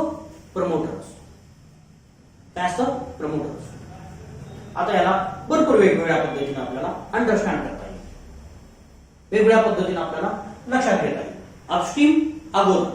आता बघा मी खडू लिहायला घेतोय तर पुढची भाग काय आहे? पुढचा भाग काय? डाऊनस्ट्रीम आहे. आणि माझ्या ह्या ठिकाणी मी धरलेला आहे तो काय झाला? स्टार्ट आहे. आणि त्याच्या अगोदरचा भाग काय झाला? अपस्ट्रीम झाला. आणि याच्या नंतरचा काय झाला? डाऊनस्ट्रीम. आता इकडचा जो भाग असेल तर त्याला काय म्हणायचं? डाऊनस्ट्रीम असं म्हणायचं. बरोबर? डाऊनस्ट्रीम. म्हणून लक्ष ही सुद्धा कॉन्सेप्ट लक्षात ठेवायची. What is upstream and what is downstream. Clear? ठीक आहे. आता बघा प्रमोटर झाल्यानंतर ट्रान्सक्रिप्शन सुरू होतं. लक्षात ठेवा. प्रमोटरचं ट्रान्सक्रिप्शन होत नाही. फक्त प्रमोटर संपला की ट्रान्सक्रिप्शन सुरू होतं. ठीक आहे. म्हणजे हे स्टार्ट आहे. आता अजून एकदा आपण अंडरस्टँड करू. रनिंग वगैरेच्या रेस चालू असतात, स्प्रिंट वगैरे चालू असतात, त्यांचा एक स्टार्ट पॉईंट असतो. प्रत्येकाचा वेगवेगळा असतो. Doesn't matter. ठीक आहे. आणि त्याच्या अगोदर ते कुठेही फिरू शकतात आणि कुठेही उभा राहू शकतात. पण सगळेजण येऊन कुठे थांबतात? स्टार्ट. कारण तिथं प्रमोटर रिजन असतो. तिथनं तुम्हाला पिकअप घ्यायचा असतो. बरोबर? त्या स्टार्टच्या अगोदरचा जो आहे त्याला अपस्ट्रीम म्हणा आणि स्टार्टच्या नंतरचा जो आहे त्याला डाऊनस्ट्रीम असतो. क्लिअर? ठीक आहे. मग तो कधी कधी छोटा असेल, कधी कधी मोठा असेल. आता त्याच्यामध्ये सुद्धा मॉडिफिकेशन असतात. प्रमोटरच्या अगोदर वेगवेगळ्या प्रकारचे रिजन सुद्धा प्रेझेंट असू शकतात. ऑपरेटर रिजन असू शकतात, इंड्युसर असू शकतात, रिप्रेसर रिजन असू शकतात. तर वेगवेगळ्या गोष्टी आपल्याला तिथं असू शकतात. त्या प्रमोटर म्हणजे ऍक्च्युअल आपल्याला किती रनिंग करायचं आहे हे त्याचं ठरलेलं असतं. आणि ते कसं स्ट्रक्चरल जीन म्हटलं जातं. त्या आरएनए पॉलिमरेजनं किती डीएनए कॉपी करायचा आहे आरएनए मध्ये हे ठरलेलं असतं. ते काय झालं? Structural gene. पण हे कुठून सुरू करायचं आणि कुठं थांबायचं हे सुद्धा ठरलेलं असतं. कुठून सुरू करायचं तो म्हणजे स्टार्ट पॉइंट आहे. त्याच्या अगोदरचा रिजन अपस्ट्रीम झाला, त्याच्यानंतरचा रिजन डाऊनस्ट्रीम झाला. ठीक आहे. तर अशा पद्धतीच्या काही कॉन्सेप्ट आपल्याला इथं लक्षात ठेवणं अपेक्षित आहे, ठेवायचं आहे. ठीक आहे. बघूयात आपण याच्यानंतर आपल्याला सगळ्यात महत्त्वाची प्रोसेस सुरुवात करायची आहे ती म्हणजे how it is a initiation. ठीक आहे. आता इनिशिएशन मध्ये लक्षात ठेवायचं कुठले कुठले रिजन महत्वाचे आहेत इनिशिएशन मध्ये. पहिला प्रमोटर रिजन. आणि इनिशिएशन मध्ये काय होतं? RNA polymerase binds to the promoter region of the DNA. डीएनएच्या प्रमोटर रिजनला कोण बाइंड होतो? RNA polymerase. ही प्रोसेस काय झाली? Initiation process. ठीक आहे. आता ज्यावेळेस आपण प्रोकॅरियोटिक मध्ये विचार करू त्यावेळेस प्रोकॅरियोटिक मध्ये आरएनए पॉलिमरेज एकच असतं. प्रोकॅरियोटिक मध्ये आरएनए पॉलिमरेज काय आहे? एकाच प्रकारचं असतं. त्याच्यामध्ये वेगवेगळे प्रकार नाही. पण when we think of the eukaryotic cells at that time there are many different RNA molecules, and ether especially this binding is also supported by special proteins directly prokaryote मध्ये RNA polymerase itself has ability to bind to the promoter region. Promoter रिजनला बाइंड होण्यासाठी prokaryotic मध्ये स्वतः RNA polymerase मध्येच ability असते. पण युकॅरियोटिक sale मध्ये जर बघितलं, when we think of the eukaryotic cell, there is another region, protein which is called as a sigma protein. Sigma protein or factor sigma factor. Sigma factor in eukaryotic cell. Eukaryotic cell मध्ये काय असतो? Sigma factor असतो. पहिल्यांदा sigma factor येतो which recognizes the promoter region and then call the RNA polymerase. काय करतो हा? Sigma factor कुठे बाइंड होतो? प्रमोटरला बाइंड होतो आणि लगेच कोणाला बोलवतो? RNA polymerase. आणि मग आरएनए पॉलिमरेज घट्ट बाइंड होतो डीएनए प्रमोटर, नाहीतर बाइंड होत नाही. म्हणजे आरएनए पॉलिमरेज स्वतः बाइंड होऊ शकतं का? होऊ शकतं, पण लगेच निघून पडू शकतं, घट्ट बसत नाही. मग घट्ट म्हणजे स्ट्रॉंग बाइंडिंग होण्यासाठी कोण महत्वाचा असतो? युकॅरियोट मध्ये सिग्मा फॅक्टर. ही एक गोष्ट कायम लक्षात ठेवायची आहे. Sigma factor is very essential in the binding of the RNA polymerase to the promoter in eukaryotic cell. Eukaryotic cell मध्ये हा सिग्मा फॅक्टर एक महत्वाचा आहे. इनिशिएशन फॅक्टर असं म्हटलं तरी चालेल. ठीक आहे, इनिशिएशन फॅक्टर. तर अशा वेगवेगळ्या प्रकारचे फॅक्टर्स आपल्याला ह्या ट्रान्सक्रिप्शन इनिशिएशन मध्ये इन्व्हॉल्व असलेले बघायला. So it's a promoter region which is very much essential in the initiation process. Second important process is the elongation process. Elongation process. Second process, like B process now. Elongation process. Elongation process मध्ये काय होतं? Addition of ribonucleotides. काय होतं? Addition of a ribonucleotide and elongation of a RNA. RNA चं elongation. बघा, for example मी आता एक DNA काढतो, म्हणजे तुम्हाला लक्षात येईल ज्या पद्धतीने आपण काल रेप्लिकेशन साठी बघितलं तशाच गोष्टी होत असतात. पण इथं local DNA fragment segment separate होतात, डीएनए स्ट्रँड्स सेपरेट होतात. Local separation of DNA strands. 5 prime 3 prime 3 prime 5.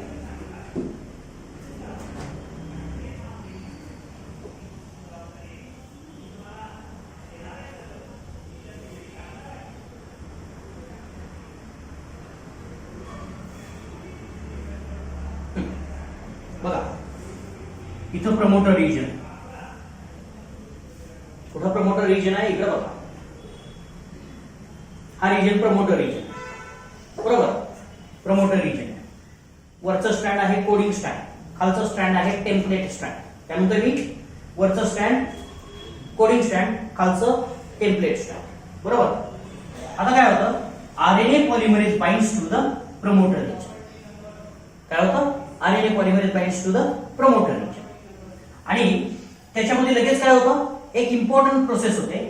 For example आता आपण इथं जरा थोडंसा लिहून घेऊया.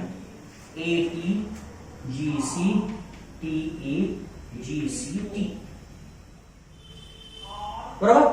असे डीएनए चे सिक्वेन्स आहेत. आता पहिला सिक्वेन्स आहे, पहिला जो आहे तर आपण जी म्हणूया. जी हा पहिला आहे. First nucleotide to be incorporated in the mRNA or RNA. RNA मध्ये पहिला न्यूक्लियोटाइड कुठला येणार आहे? जी च्या अपोजिट असणारा येणार आहे. ठीक आहे, मग काय होतं? RNA polymerase starts the transcription. Transcription start करतो. जरा थोडस पुढे येईल आरएनए पॉलिमरेज. काय करेल?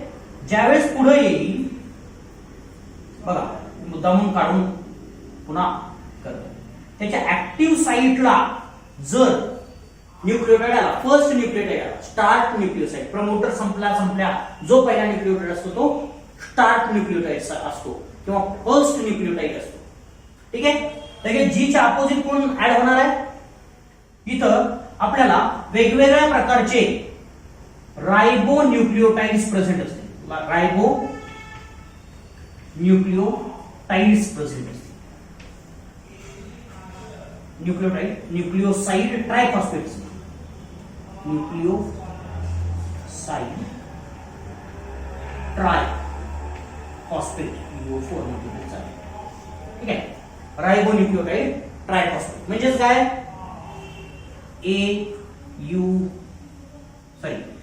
ATP असेल, GTP असेल, GTP, CTP आणि UTP. रायबोन्यूक्लियोटाइड कुठले रायबोन्यूक्लियोटाइड लागतात आरएनए तयार करण्यासाठी? ATP लागतो, GTP लागतो, CTP लागतो, UTP लागतो. Adenosine triphosphate is a ribonucleoside triphosphate. Guanine triphosphate, cytosine triphosphate, uracil triphosphate. Clear? हे सगळे ट्रायफॉस्फेट काय? ऍक्टिव्हेटेड रायबोन्यूक्लियोसाइड आहेत. काय? ऍक्टिव्हेटेड रायबोन्यूक्लियोसाइड. म्हणजे मग काय होतं? याच्यातला जी साठी कुठला येईल? CTP येईल पुढे. बरोबर? CTP म्हणजे मी फक्त C लिहितो इथं. बरोबर? C. नंतर कुठला येईल? U येईल. नंतर कुठला येईल? A येईल. नंतर C येईल, G येईल, T A येईल, U येईल, G येईल, G येईल आणि A येईल. राईट. इथं अशा पद्धतीनं एक एक आपल्याला ऍड झालेले बघा, 1 by 1 ऍडिशन झालेली बघा. And RNA grows towards the 3 prime end. 3 prime end कडे त्याची ग्रोथ झालेली बघायला मिळते. ठीक आहे. आता ज्या वेळेस हे RNA पॉलिमरेज पुढे येईल, ते कसं असतं? सिलाई मशीन सारखं असतं. सिलाई मशीन बघितलंय? सुरू असतं आपले कपडे शिलाई करतो, ते शिवतो आपण. ते काय होतं? सुई अशी सारखी हे होते तसंच. आणि काय होतं? कपडा पुढे सरकतो, माहितीये? कपडा पुढे सरकतो. तसं काय होतं की हे मशीन पुढे सरकतं. इथं DNA पुढे सरकत नाही, तर काय होतं? RNA पॉलिमरेज पुढे सरकतो. ठीक आहे. आणि त्याच बरोबर काय होतं की जो RNA आहे तो मागे यायला सुरू. बरोबर? Only 5 to 7 nucleotides remains in hydrogen bonding with a DNA strand. DNA strand बरोबर फक्त 6 ते 7 न्यूक्लियोटाइड्स बाइंड होतं. असे हायड्रोजन बॉन्ड्स तयार केलेले बघायला मिळतात. बाकीचे काय होतात? मागे रिलीज केले जातात. आता बघा, जरा थोडंसं अजून पुढे जर गेलो आपण, तर हा न्यू पॉलिमरेज कुठं असेल? इथं असेल. आणि हे सगळे असे रिलीज झालेले बघायला मिळते. ठीक आहे. हा रिलीज झालेला बघायला मिळतो. कुठलं एंड असेल रे रिलीज झालेलं?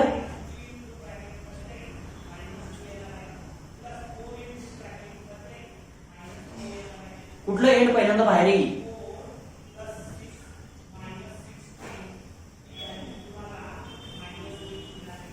कुठलं एंड येईल? आता मी सांगितलं, आपली डायरेक्शन काय सांगितली होती?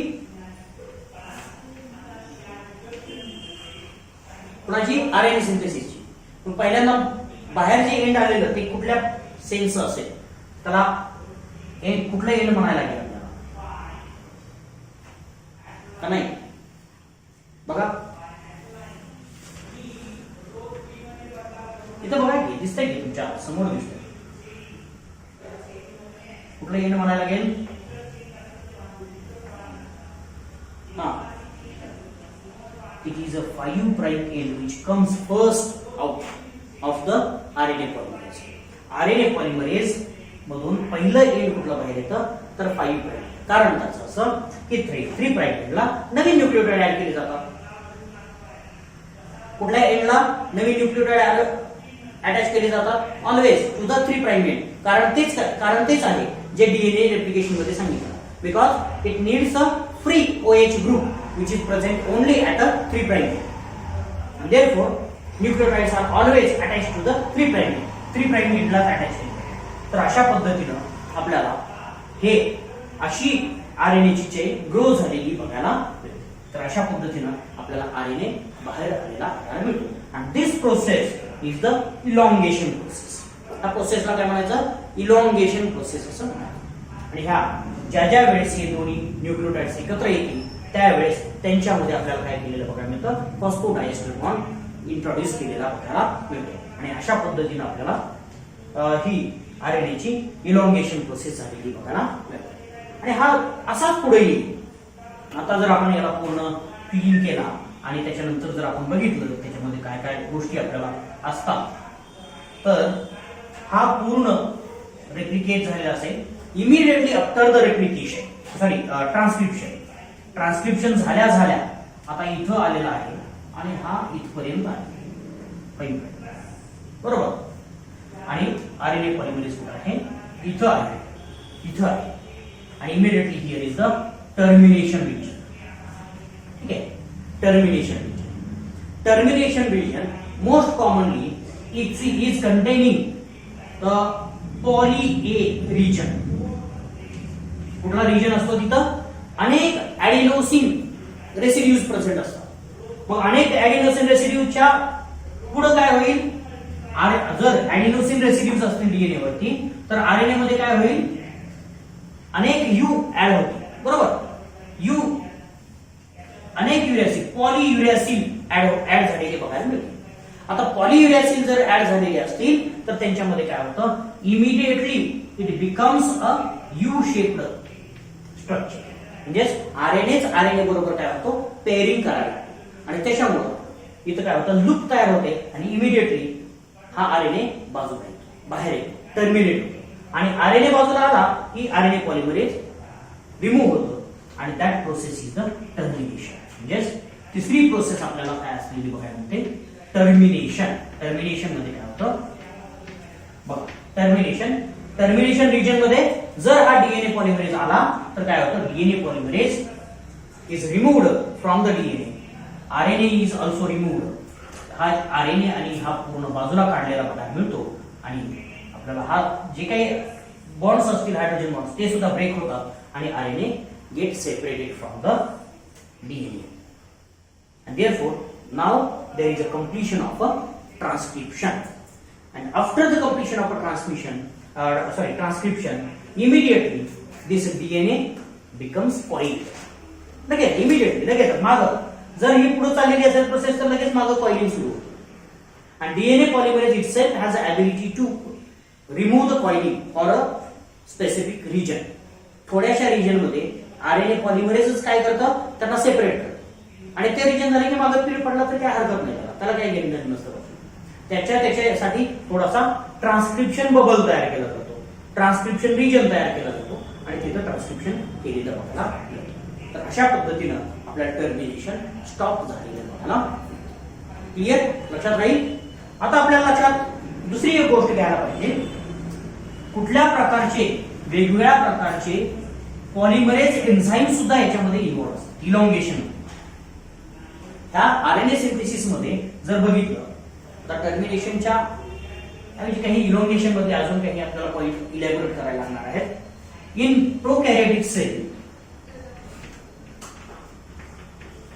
प्रोकॅरियोट्स RNA polymerase only one RNA polymerase is present. लक्षात एकच पॉलिमरेज असतं कोणामध्ये? प्रोकॅरियोटिक सेल एकच पॉलिमरेज, अनेक पॉलिमरेज नसतात. And when we talk about the eukaryotic cell, at that time there are three different kinds of the RNA polymerase. RNA Pol 1, RNA polymerase 1, RNA polymerase 2, and RNA polymerase 3. असे तीन RNA polymerase and they have specific function for them. त्यांच्यासाठी स्वतःचं असं वेगळं function आपल्याला असलेलं बघा. ठीक आहे. ज्यावेळेस आपण पहिल्या आरएनए पॉलिमरेजचा विचार करू त्यावेळेस आरएनए पॉलिमरेज आरएनए तयार करण्यासाठी असलेले बघा त्याच्यातला ही स्पेसिफिक आरएनए असतो. It is involved in the synthesis of rRNA. कुठला आहे rRNA? RRNA, ribosomal RNA. R for ribosome. As well as it is also involved in the synthesis of the HNRNA. Heteronuclear RNA. ठीक आहे, त्यालाच आपण वेगळ्या पद्धतीनं ribosomal RNA म्हटलं तरी चालेल. त्याच्यातले छोटे छोटे पार्ट आपल्याला काय. RNA polymerase 2 is involved in the formation of a mRNA. mRNA तयार करण्यासाठी इन्व्हॉल्व असते. ठीक आहे.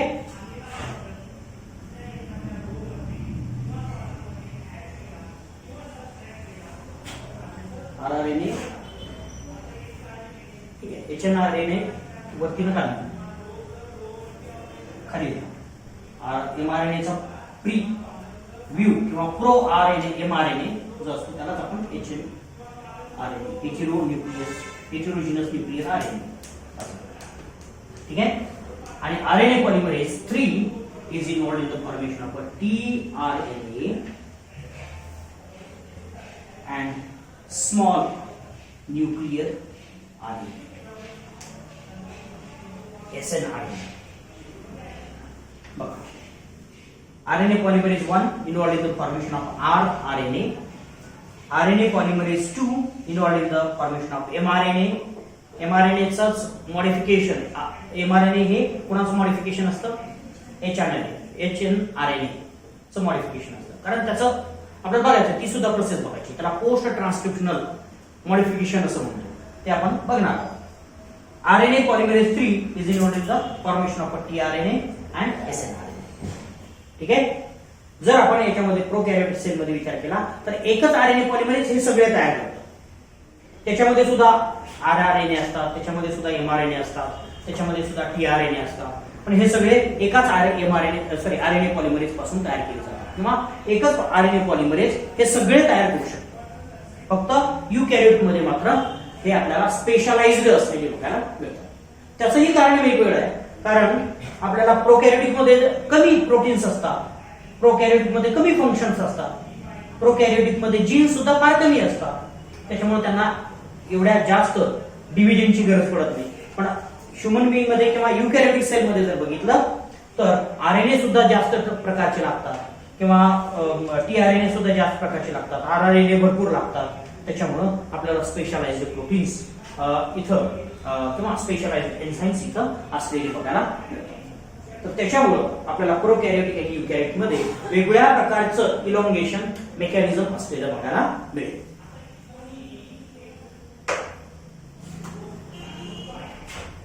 क्लिअर? बघा, जर आपण ट्रान्सक्रिप्शन बघितलं युकॅरियोटिक आणि प्रोकॅरियोटिक सेलचं जर बघितलं, they have specialised mechanism in their transcription as well. त्यांच्या ट्रान्सक्रिप्शन मध्ये सुद्धा वेगळं स्पेशलाइज्ड मेकॅनिझम आपल्याला असलेलं बघायला मिळतं. त्याचं कारण वेगवेगळं आहे. When we talk about the specific gene, at that time we know that there are 3 regions in the gene. Gene मध्ये 3 रिजन असतात. ठीक आहे. and these genes are responsible for, बघा जीनची जर डेफिनेशन बघितली, it is the region of a DNA, region of DNA which codes for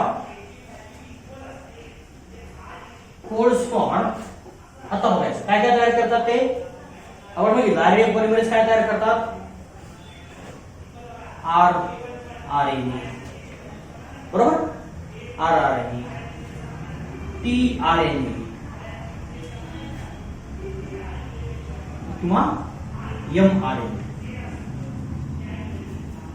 Gene is the region of a DNA codes for rRNA, tRNA and mRNA. बरोबर. तर आपण काय म्हणतो? Gene असं म्हणतो. आता जीनची डेफिनेशन जरा आपल्याला अजून क्लिअर होत जाईल, हळूहळू क्लिअर होत जाईल. बरोबर. तर ह्या रिजनला म्हणजेच काय, RRNA साठी सुद्धा एक जीन असतो, लक्षात ठेवा. tRNA साठी सुद्धा एक जीन असतो. जीन फक्त प्रोटीन साठीच असतात असं नाही. ते RRNA साठी असू शकतात, tRNA साठी असू शकतात आणि mRNA साठी असू शकतात. ठीक आहे. आता बघूया काही RNA such as mRNA which are involved in the synthesis of a protein. mRNA पासून काय तयार होतं? mRNA is converted into the protein or polypeptide. Protein पासून mRNA पासून काय तयार होतं? प्रोटीन किंवा पॉलीपेप्टाइड. ठीक आहे. आता बघा जीनची दुसरी डेफिनेशन आपण म्हणू. The region of a DNA, region of DNA responsible for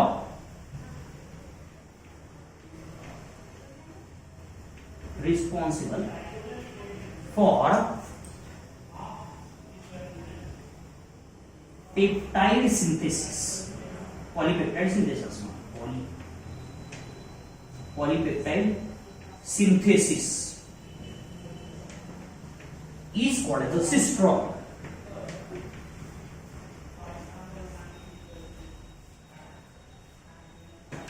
त्याला काय म्हणायचं? सिस्ट्रॉन असं म्हणायचं.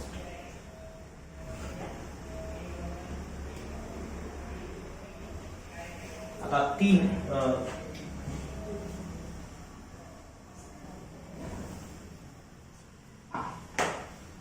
ठीक आहे. आपण अजून काही कॉन्सेप्ट मी तुम्हाला सांगतो.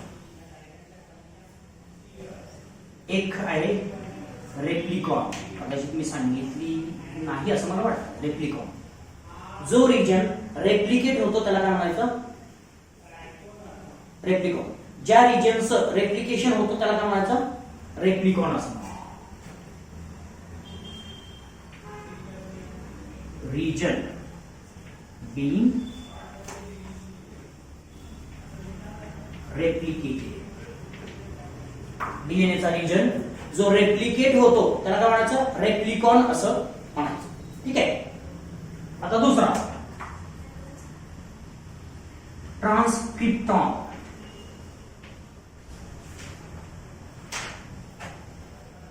ट्रान्सक्रिप्टॉन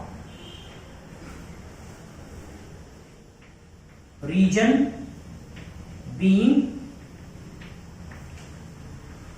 transcribed.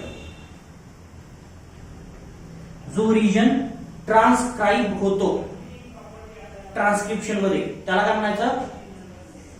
ट्रान्सक्रिप्टॉन असं म्हणायचं. बरोबर. अजून आपल्याला बघायचंय, भरपूर गोष्टी बघायच्या. तिसरा कॉन्सेप्ट सिस्ट्रॉन.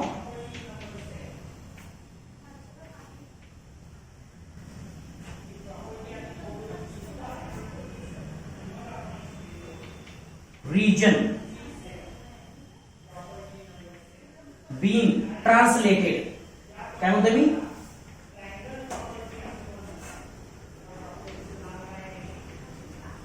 हा रिजन आता आरएनए चा जर म्हटलं तरी चालेल. रिजन ऑफ आरएनए और डीएनए दोघांचाही आपल्याला सांगता येईल. ट्रान्सक्रिप्टॉन हा डीएनए चा असतो. ठीक आहे. ट्रान्सक्रिप्टॉन हा काय असतो? डीएनए चा असतो. रेप्लिकॉन कोणाचा असतो? डीएनए चा असतो. आता सिस्ट्रॉन कोणाचा आहे? आरएनए चा. डीएनए चा म्हणू शकता तुम्ही, पण most commonly it is called for the RNA. It is the region of और म्हटलं तरी चालेल, काय प्रॉब्लेम नाही. समजून घेण्यासाठी ते म्हटलं तरी चालेल. याच्यामध्ये दोन कॉन्सेप्ट आपल्याला फक्त आता बघायचे आणि थांबायचं. एक आहे प्रोकॅरियोटिक मधला आरएनए किंवा एमआरएनए. प्रोकॅरियोट मध्ये काय असतं? जो आरएनए असतो, so formed RNA in the transcription is of monocistronic.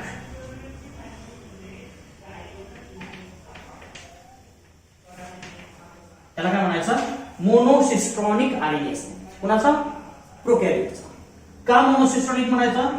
Because it has has only one cistron.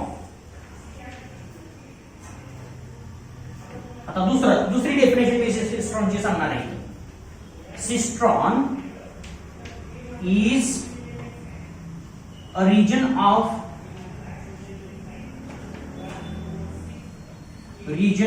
RNA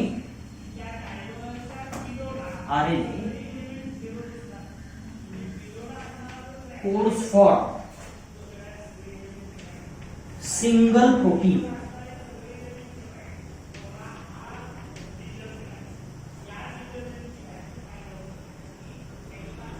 एका प्रोटीनला कोड करणारा जो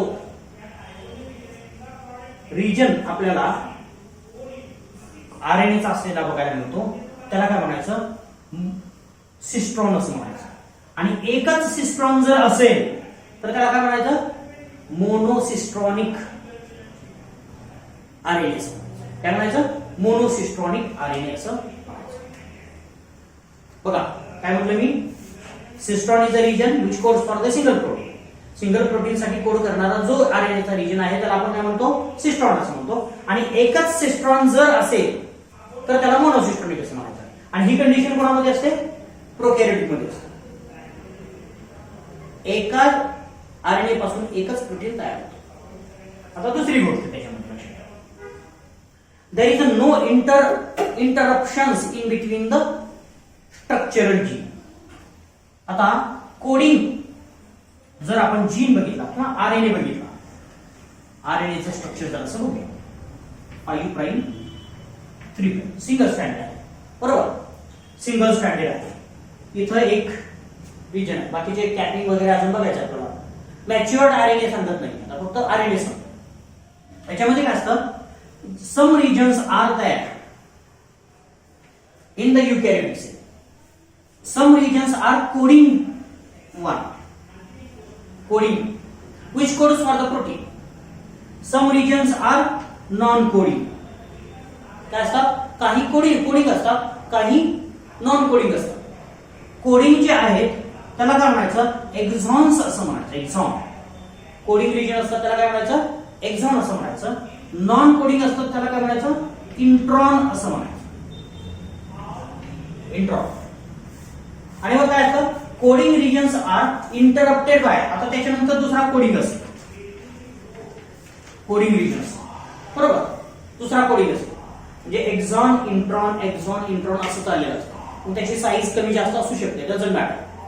पण याच्यामध्ये काय इंटरप्शन्स आहे, तसे इंटरप्शन्स प्रोकॅरियोटिक मध्ये नसतात. There cistron is a continuous. त्यांचा सिस्ट्रॉन कसा असतो, कंटिन्युअस असतो, which is not interrupted at all.